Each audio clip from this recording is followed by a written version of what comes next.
Hello, ladies and gentlemen of the StarCraft Nation.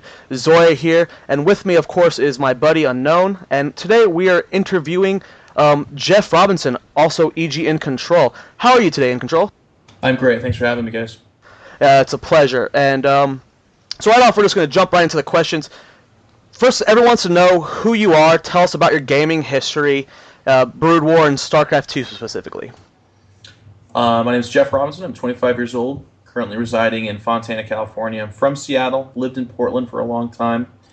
Graduated from Oregon State. That's all the boring stuff. I guess as far as gaming is concerned, for the last 12, 13 years, I've been playing StarCraft Brood War / StarCraft 2 / StarCraft Vanilla, I suppose, as competitively as the world will have me. You know, obviously, start out a pretty big scrub, young guy, just likes playing games competitively. I was never the kind of guy who played UMSs or money maps, that kind of stuff. I wasn't really entertained by those. I more wanted to sit down across from a really good player and beat them. That was where I got my adrenaline. So that's, you know, progressed and developed over the years. I've won some stuff, and I've lost a lot of stuff as well. And now I sit before you as a guy who has kind of seen it all in terms of the StarCraft world. Traveled, you know, made mistakes, made some good choices, all that good stuff, and hoping to continue to raise it up, continue to grow. I'm completely enthralled with this game and the community. I love every single drop of it, and I'm so excited to be a guy who can wake up every day and know that StarCraft is what he's going to be doing. Awesome. So you're a member of the clan Evil Geniuses. Why don't you tell us about how you got a part of this team? Was it your first team? You know, how, you know, did you have to sign a contract? Tell us everything about that.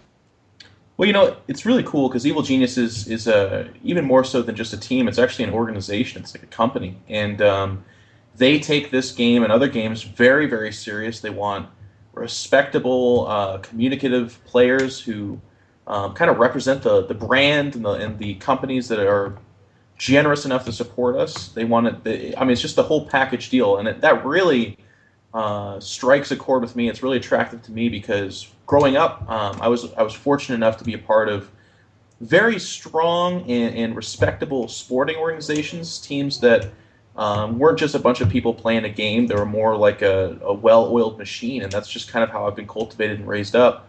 And to be playing for a team like Evil Geniuses, which feels very professional, feels very organized, feels very serious, it's just very easy for me to funnel my respect, loyalty, and excitement towards such an organization. Because when we go to LANs, we have a dress code, we have a certain expectation for our performance. When we don't meet that, there are discussions to be had, there are, you know, practice regimens to be upheld, that kind of stuff. It very much so feels like playing for a professional team. So it's really exciting that way. And how it got started was, I think it's 3 years now. EG approached a group of us, we were Brood War players, and wanted to sign us on for this game that nobody really cared about anymore, Brood War.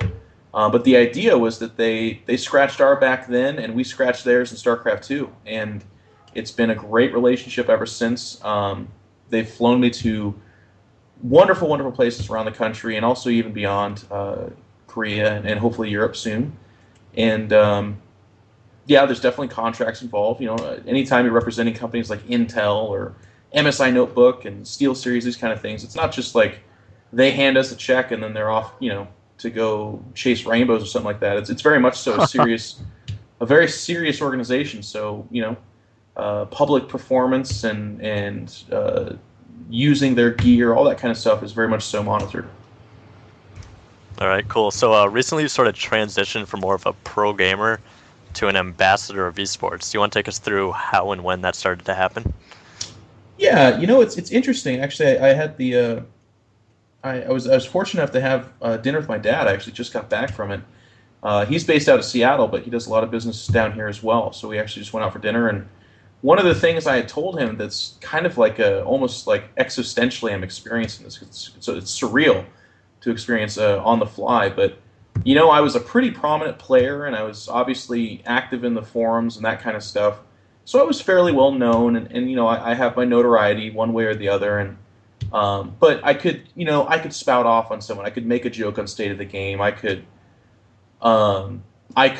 get bad-mannered in a game, and I could tell them how that made me feel. And there was no recourse, really. Someone would be like, you know, that's a real douche thing to say. And I'd be like, whatever. the guy was a dumbass, so I told him he was. Not that big of a deal. But now, kind of same old in control, same old guy, but slotted as the head commentator for this league that is very very lofty in their aspirations. NASL wants to be the league, and they're going to try as hard as they can to do that. So for me to do some of my old antics or make mistakes, I mean, flat out restreaming GSL and making jokes about a fresh young commentator on my channel, there's no if, ands, or buts about it. Those are stupid things to be doing, and they were made especially stupid given my transformation from just a prominent player to a guy who's now representing an organization. So it was a wake-up call to experience that, get the backlash, and kind of realize, okay, I do like to joke around, but a lot more people are hearing these jokes, which means a lot more people interpret them differently. And they're not wrong to interpret it that way. I'm wrong to not take in the scope of my projection. Nobody gets upset at the guy who's talking to 2 or 3 people in a room silently, but people do get upset at the guy who's talking to 30 or 40 people uninhibited. Like he needs to be a little bit more guarded that way. There's other people's sensibilities to be taken into account. So I guess when you ask me, how do I experience that transformation? How has it gone? I would say it's been kind of it started off bumpy, and now it's getting a lot more smooth. I embrace the challenge. I'm really excited to be. I've always been kind of a leader growing up. People have always looked to me to make choices and kind of lead them, and now I'm in a place where I think that can reach a lot more people, and I'm really excited to be able to utilize my talents and my abilities that way. Awesome. So we're going to just do a little sidetrack here to some user submission questions. The most asked one was, you played Brood War, you're Zerg then. Why did you pick Zerg then? And then why, of course, did you transition into Protoss for StarCraft 2? Yeah, I get asked that one a lot. I chose Zerg for aesthetic purposes. I love Tyranids from Warhammer 40,000. Aliens, growing up, was one of my favorite movies. I love just the kind of creepy, crawly aura of these alien invaders that, they're bug-oriented, just really cool. And actually, StarCraft borrows heavily from Warhammer in their lore, specifically from the Tyranids with the Zerg. So it was very easy for me to just be strongly attracted to that. And then, of course, I ended up, with the aesthetics comes the playstyle as well. I really like just the swarming infestation style, just tons and tons of units just washing over someone. I think that's really cool. But moving into StarCraft 2, from even before I touched the game in the beta, I knew I was going to be a Protoss player. They just fit my playstyle a lot more. They are decisive in the sense that they have very powerful units that, if you catch someone in their unawares, they can capitalize on that very efficiently and very quickly. It really rewards strong, quick choices because it's not like a mechanical race like Zerg. I'm not injecting spreading creeps, spreading overlords, and just getting sheer girth of units at someone. I'm actually, these are my units that I've mapped out from long ago because of information I've earned, and now I'm going to kill you with them. And I like that a lot. And then, it's not a terribly unfun race for me to play as the lore as well, because they're not boring human beings. They're still aliens. They still feed photosynthetically. I think that's pretty cool. And okay, so this is the second most voted up question here. It's more of a troll question, but gotta Sure. follow the rules here. Will NASL be implementing the extended series rule? No, and the funny thing is that I don't think any other tournament will ever implement that. And that was part of the problem that I had with MLG and that rule. Was I come from a rich tournament background in Brood War. I did not play casually or UMS maps. I played competitively the whole time, and never once did I ever face a tournament that ever complicated things unnecessarily that way. Artificially injecting rewards one way or the other in the bracket system. So I've embraced it. MLG's a successful organization. They've done very well with Halo, and so far they've done fantastic with StarCraft 2. So, and as much crap as that thing gets, it's more because of the discussion than anything. It's not like I'm so vehemently against it that it just disgusts me. It's really not that big of a deal. I just think it's unnecessary and not optimal. But I don't like. There will be no picketing of MLGs. Right. The third highest would be your favorite unit in the entire game. You had to pick one, and you could be it in real life. What would it be? Oh, if I could be it in real life, gosh, probably like the Dark Templar. If I mean, to me, those are two different questions. If I had to be it in real life, I'd be a Dark Templar. Those guys are freaking awesome.